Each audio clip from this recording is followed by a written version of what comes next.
नमस्कार, आदाब, सत श्री अकाल दोस्तों। आप सभी का स्वागत है हमारे इस YouTube channel Gajendra education point पर। दोस्तों, मैं गजेंद्र कटारिया आप सभी का बहुत बहुत स्वागत करता हूं। तो जैसा कि दोस्तों आप सभी को पता है कि हमारे इस यूट्यूब चैनल पर DFCCIL से रिलेटेड जो Indian economics and customer relationship है, इससे रिलेटेड जो क्वेश्चन है दोस्तों, वो हम यहाँ पर करा रहे हैं। और इससे पहले दोस्तों एक मास्टर वीडियो अपलोड हो चुकी है। अगर वो आपने इकोनॉमिक की नहीं देखी है तो आप उसको ज़रूर देखिएगा। तो चलिए दोस्तों, पिछली वीडियो में यहाँ तक हमने पढ़ लिया था। आज हम इस वीडियो में दोस्तों पढ़ेंगे। अब हम पढ़ रहे हैं, टॉपिक स्टार्ट कर रहे हैं कि भारतीय रिजर्व बैंक जो RBI होता है वो क्या होता है, RBI की स्थापना कब हुई है, क्योंकि इससे भी दोस्तों बहुत सारे प्रश्न आपके पूछे जाते हैं। तो भारतीय रिजर्व बैंक की स्थापना 1 अप्रैल 1935 को भारतीय रिजर्व बैंक अधिनियम 1934 के तहत दोस्तों की गई थी। क्योंकि इस प्रकार के प्रश्न भी है दोस्तों आपसे DFCCL के जो प्रीवियस ईयर क्वेश्चन पेपर है उसमें दोस्तों पूछे गए हैं कि जो रिजर्व बैंक की स्थापना कब करी गई थी, 1935 में की गई थी। और इसका राष्ट्रीयकरण कब किया गया था, ये जो डेट है काफ़ी इंपॉर्टेंट है दोस्तों, कि इसका राष्ट्रीयकरण 1 जनवरी 1949 को किया गया था। सर ओस्बोर्न स्मिथ 1935-1937 इसके प्रथम गवर्नर थे। ये प्रश्न आपकी बहुत सारी परीक्षाओं में पूछा जाता है और पूछा जाएगा भी दोस्तों, क्योंकि जो फर्स्ट यानी कि जब ये 1935 में दोस्तों 1 अप्रैल 1935 को बनी थी, तो इसके जो प्रथम गवर्नर थे ऑसबोर्न स्मिथ थे। और वर्तमान की बात करें तो दोस्तों शक्तिकांत दास इसके वर्तमान में गवर्नर है। प्रथम भारतीय गवर्नर एवं देश के स्वतंत्रता के समय गवर्नर कौन थे इसके, CD देशमुख 1943 से 1949 के बीच।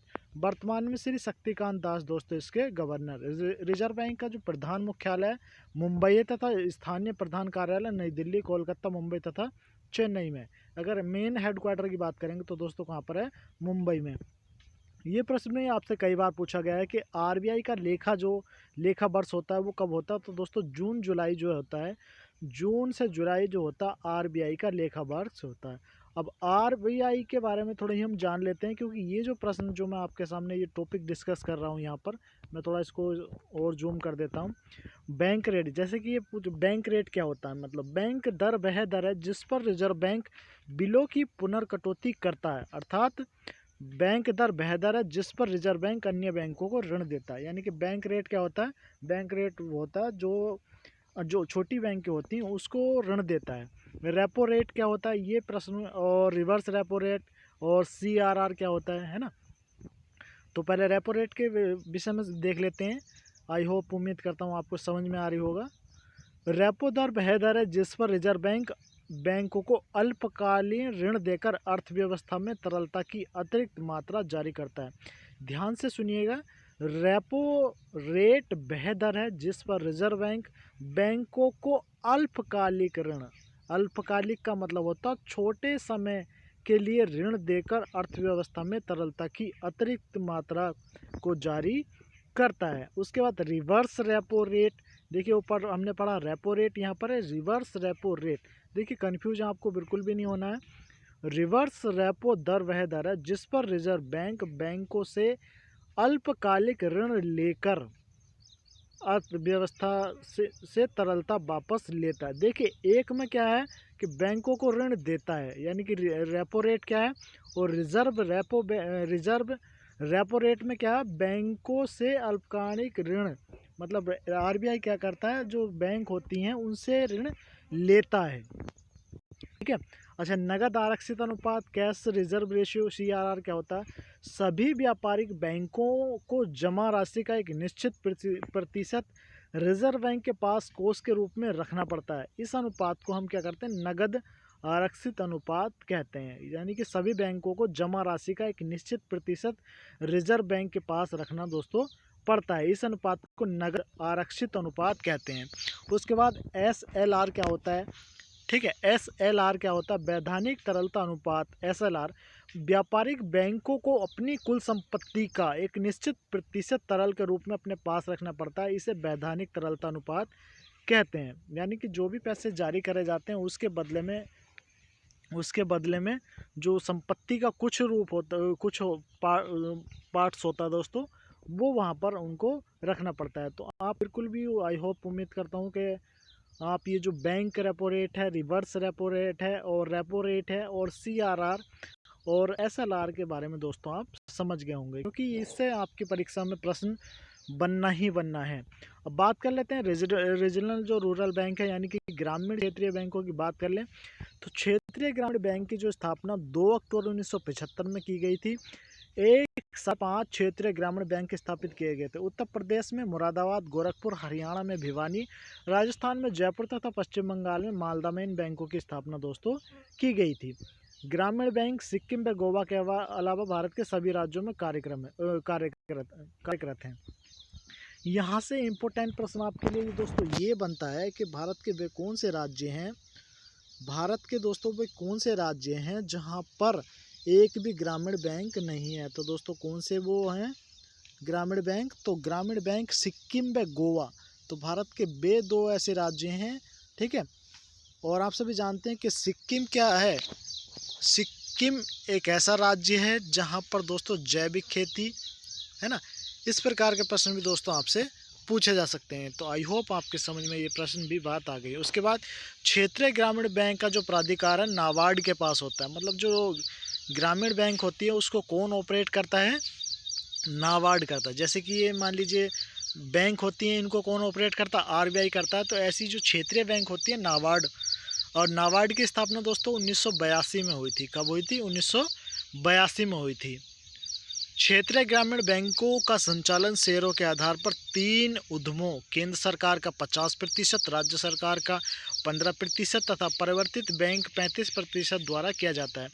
क्षेत्रीय ग्रामीण बैंक को राष्ट्रीय वाणिज्य बैंक प्रायोजित करते हैं। भारत में प्रतिभूति मुद्रण एवं सिक्कों का उत्पादन, security printing and minting in India, यानी कि जो सिक्के या जो नोट है वो कहाँ पर छपते हैं, ये प्रश्न भी आपसे पूछा जाता है। तो इंडियन सिक्योरिटी प्रेस नासिक, यहाँ डाक खानों की स्टेशनरी, डाक टिकट, अदालती व गैर अदालती स्टाम्प, रिजर्व बैंक व भारतीय स्टेट बैंक के चेक, बॉन्ड, राष्ट्रीय बचत पत्र, पोस्टल ऑर्डर, पासपोर्ट आदि के अलावा केंद्र सरकार, राज्य सरकारों, सरकारी क्षेत्रों के उपक्रमों, वित्तीय निगमों आदि के प्रतिभूतों का छपाई दोस्तों यहाँ पर की जाती है। कहाँ पर? Indian security press Nashik. उसके बाद सिक्योरिटी प्रिंटिंग प्रेस हैदराबाद, यहाँ दक्षिणी राज्यों हेतु डाक लेखन सामग्री एवं पूरे देश की केंद्रीय उत्पाद शुल्क स्टाम्प की छपाई दोस्तों यहाँ पर की जाती है, ठीक है। अब बात कर लेते हैं इधर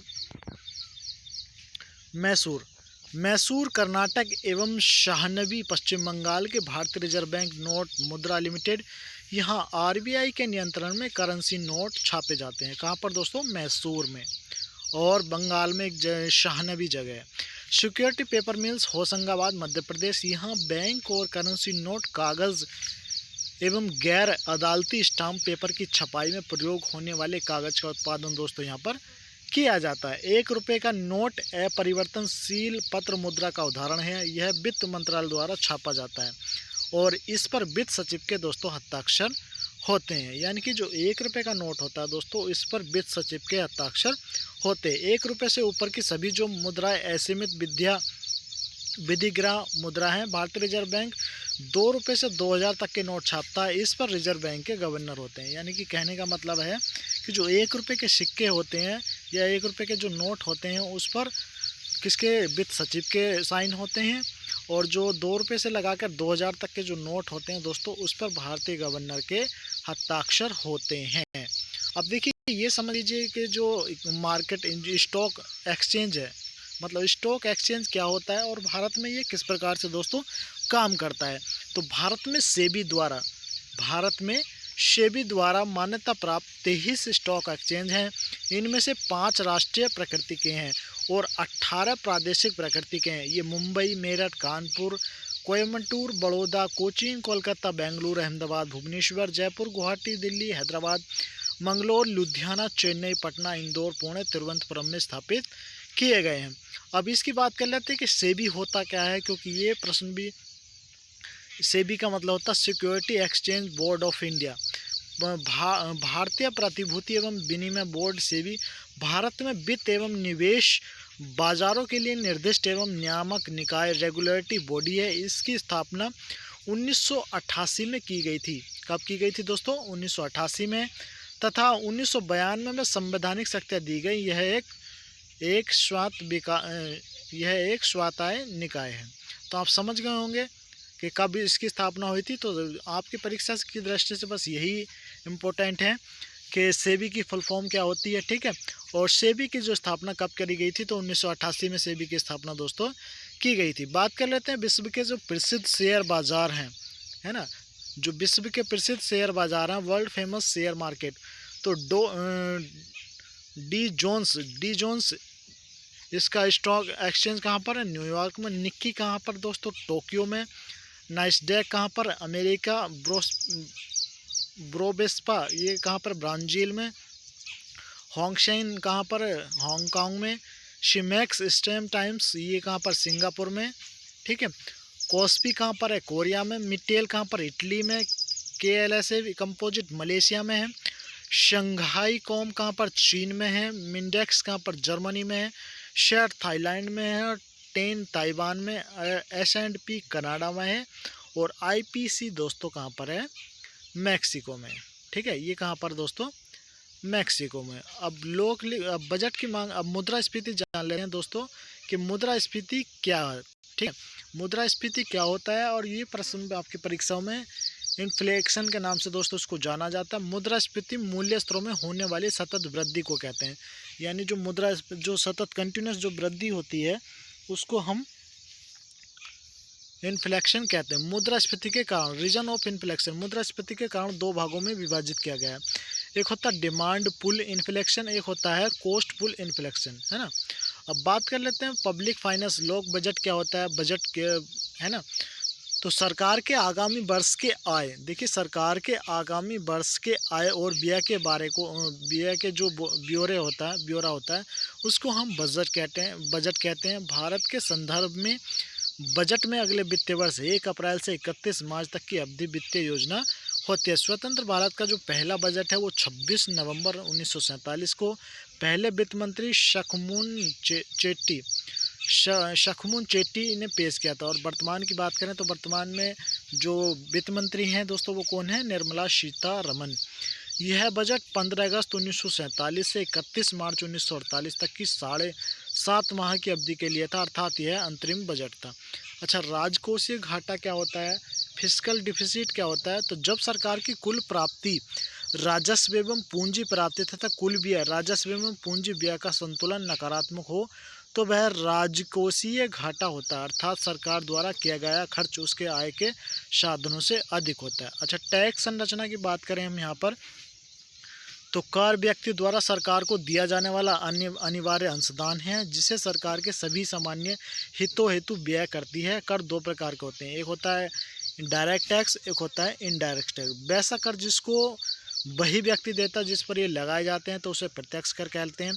करदाता इसके भार को दूसरे पर नहीं टाल सकता। प्रत्यक्ष कर का प्रभाव आय पर पड़ता है, जैसे आयकर और निगम कर। दूसरा है अप्रत्यक्ष कर, इनडायरेक्ट टैक्स। वैसा कर जिसका कारणपात एवं कराधान दो अलग व्यक्तियों पर पड़ता है, जैसे केंद्रीय उत्पाद शुल्क और सीमा शुल्क, ठीक है। अच्छा, एक चीज़ और मैं आपसे यहाँ पर डिस्कस करूँ, मैं ये जो भी वीडियो आपके लिए इकोनॉमिक्स एंड मार्केटिंग के लिए बना रहा हूँ दोस्तों, पहले हम यहाँ पर ये जो मेरी दूसरी वीडियो है इससे पहले अगर आपने नहीं देखी है तो उस वीडियो को भी ज़रूर देखेगा, क्योंकि DFCCL में जो भी इम्पोर्टेंट टॉपिक है मैं बिल्कुल सिलेबस के, जो न्यू पैटर्न सिलेबस है, सिलेबस के अकॉर्डिंग दोस्तों मैं यहाँ पर आपको पढ़ा रहा हूँ। उसके बाद दोस्तों मैं आपको 500 प्रश्न, जी हाँ 500 प्रश्न आपको MCQs में पढ़ाऊँगा। कहने का मतलब है मेरा कि आपके ये जो 20 क्वेश्चन, ये जो आपके क्वेश्चन होने वाले हैं इकोनॉमिक्स के, बिल्कुल 100% आपके ऐसे प्रश्न तैयार हो जाएंगे कि आपका एक भी प्रश्न दोस्तों नहीं गलत होगा, ठीक है। तो वस्तु एवं सेवा कर, जीएसटी की फुल फॉर्म होती है गुड्स एंड सर्विस टैक्स। वस्तु एवं सेवा कर GST वस्तु एवं सेवा पर लगाया जाने वाला अप्रत्यक्ष उपयोग कर है। GST लागू करने में केंद्र व राज्य सरकारों में उचित सहमति के साथ 3 अगस्त 2016 को GST बिल दोस्तों लागू किया गया था। अब गरीबी एवं बेरोजगारी की बात करें, क्योंकि ये प्रश्न भी आपकी परीक्षाओं में पूछा जाता है, ठीक है। तो गरीबी का अर्थ उचित आय, जीविका के साधनों, स्वास्थ्य साधनों इत्यादि का प्रभाव इस पर मतलब अभाव होता है। गरीबी रेखा की अवधारणा मूल मानवीय आवश्यकताओं को पूरा कर पाने में असमर्थ है। 1973-74 की कीमतों पर ग्रामीण क्षेत्र में 2400 कैलोरी प्रतिदिन। देखिए ये प्रश्न आपकी परीक्षाओं में पूछा गया है और पूछा भी जाता है कि 2400 किलो कैलोरी प्रतिदिन और शहरी क्षेत्रों में दोस्तों 2100 कैलोरी प्रति व्यक्ति प्रतिदिन प्राप्त होता है। ठीक है, तो मतलब क्या होता है, गरीबी किसे बोलते हैं और गरीबी रेखा किसे बोलते हैं और शहरों में कितनी थी है और गाँव में कितनी, ये पूछा जाता है। वहीं पर बेरोजगारी अनएम्प्लॉयमेंट की बात करें तो जैसा कि आप सभी जानते हैं कि वर्तमान समय भी अनएम्प्लॉयमेंट की भरमार है। देश जो है बेरोजगारी की कगार पर खड़ा है। बेरोजगारी का आशय उत्पादन कार्य में न लगा होना यह निम्न प्रकार का होता है। ठीक है, बेरोजगारी के बारे में पढ़ लेते हैं। तो सबसे पहले बेरोजगारी के फेमस अनएम्प्लॉयमेंट रूप होते हैं। तो सबसे पहला होता है स्ट्रक्चरल एम्प्लॉयमेंट। यह एक दीर्घकालीन बेरोजगारी है जो औद्योगिक क्षेत्र में होने वाली संरचनात्मक परिवर्तन की वजह से उत्पन्न होती है। भारत में अधिकांश बेरोजगारी इसी प्रकार की, यानी कि स्ट्रक्चरल जो अनएम्प्लॉयमेंट होती है यह एक दीर्घकालीन बेरोजगारी, जैसा कि आप सभी जानते हैं कि वर्तमान समय की बात करें तो ये स्ट्रक्चरल अनएम्प्लॉयमेंट लंबे समय तक चलने वाली बेरोजगारी इस समय भारत में दोस्तों आप सभी को देखने के लिए मिल रही है। दूसरा अंडर एम्प्लॉयमेंट, क्षमता अनुसार काम न मिलना या पूरा काम नहीं मिलने से इस प्रकार की बेरोजगारी उत्पन्न हो जाती है। ठीक है, क्षमता के अनुसार काम न मिलना, यानी कि जैसे किसी ने इंजीनियरिंग कर रखी है, आपने एजी कर रखा है, आपने डिप्लोमा कर रखा है, उसके अनुसार अगर आपको काम नहीं मिला तो ये किस प्रकार की बेरोजगारी में आता है दोस्तों, अंडर एम्प्लॉयमेंट। उसके बाद अदृश्य छिपी हुई प्रच्छन्न बेरोजगारी, डिस इसके अंतर्गत श्रमिक बाहर से तो काम पर लगे हुए दिखाई देते हैं किंतु उस कार्य में उनकी आवश्यकता नहीं होती। इसमें श्रमिकों का सीमांत उत्पादन शून्य तो नगण्य होता है। इस प्रकार की बेरोजगारी सामान्यतः कृषि एवं असंगठित क्षेत्रों में दोस्तों पाई जाती है। वहीं पर बात कर लेते हैं घर्षणात्मक बेरोजगारी, प्रैक्टिकल अनएम्प्लॉयमेंट। बाजार की दशाओं में बदलाव, मांग एवं पूर्ति की शक्तियों में बदलाव होने से उत्पन्न बेरोजगारी को घर्षणात्मक बेरोजगारी दोस्तों कहते हैं। ठीक है, अच्छा कुछ कार्यक्रम यहाँ पर चलाए गए थे वो मैं आपके सामने यहाँ पर डिस्कस कर रहा हूँ। ठीक, मैं इसको थोड़ा, कुछ योजनाएं चलाई गई थी, सामाजिक सुरक्षा सोशल सिक्योरिटी प्रोग्राम को चलाए गए थे इकोनॉमिक को डेवलपमेंट करने के लिए। तो वो दोस्तों कौन कौन से थे, तो प्रियदर्शी योजना 22 दिसंबर 2008 को महिलाओं को स्वावलंबी बनाने व उनके सशक्तिकरण हेतु। ग्रीन कॉरिडोर योजना 30 दिसंबर 2008 को ग्रामीण सड़कों को राष्ट्रीयकृत राजमार्गों से जोड़ना। उसके बाद किशोरी शक्ति योजना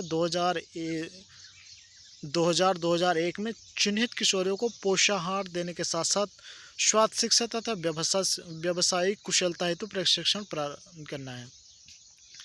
ठीक है, उसके अच्छा एक बात मैं आपको यहाँ पर बता दूं कि अगर आप इसकी पीडीएफ चाहते हैं तो पीडीएफ के लिए दोस्तों आप हमारा जो टेलीग्राम ग्रुप है, अभी टेलीग्राम पर आप सर्च कीजिए Gajendra education point. Gajendra education point को आप सर्च करके आप वहाँ पर ज्वाइन हो जाइए और ज्वाइन हो जाने के बाद दोस्तों मैं वहाँ पर इसको आपके सामने आपके लिए शेयर कर दूँगा। कोई भी पीडीएफ का कोई चार्ज नहीं है दोस्तों, सारी चीज़ें आपको फ्री ऑफ कॉस्ट वहाँ पर अवेलेबल दोस्तों करा दी जाएंगी। ठीक है, अगर आप DAFCCL की तैयारी करते हैं या अन्य किसी और एग्ज़ाम की भी तैयारी करते हैं तो आप हमारे इस चैनल गजेंद्र एजुकेशन पॉइंट को सब्सक्राइब कर दोस्तों बेल आइकन को जरूर प्रेस करना ना भूलना, क्योंकि बहुत अच्छे जो क्वेश्चन हैं मैं पहले आपको थ्योरी में पढ़ा रहा हूँ। ठीक है, थ्योरी करा रहा हूँ, उसके बाद में दोस्तों MC क्वेश्चन यहाँ पर 500 आपके लिए इकोनॉमिक्स एंड मार्केटिंग के दोस्तों economic and marketing customer relations के मैं यहाँ पर प्रश्न आपको दोस्तों कराऊंगा। तो आपके लिए बस दोस्तों में इतना ही। वीडियो अच्छे लगे तो अपने दोस्तों में शेयर जरूर कीजिएगा और दोस्तों वीडियो को ज़्यादा से ज़्यादा जरूर शेयर कीजिएगा, क्योंकि यार दोस्तों हम आपके लिए इतना मेहनत करते हैं तो दोस्तों आपका भी फ़र्ज़ होता है कि वीडियो को ज़रूर शेयर की जाए। ठीक है, तो दोस्तों मिलता हूँ मैं आपसे नेक्स्ट वीडियो में नेक्स्ट टॉपिक के साथ। तब तक घर पर रहिए, स्वस्थ रहिए, मस्त रहिए, हंसते रहिए और अपनी स्टडी में दोस्तों कंटिन्यू लगे रहिए। जय हिंद, वंदे मातरम।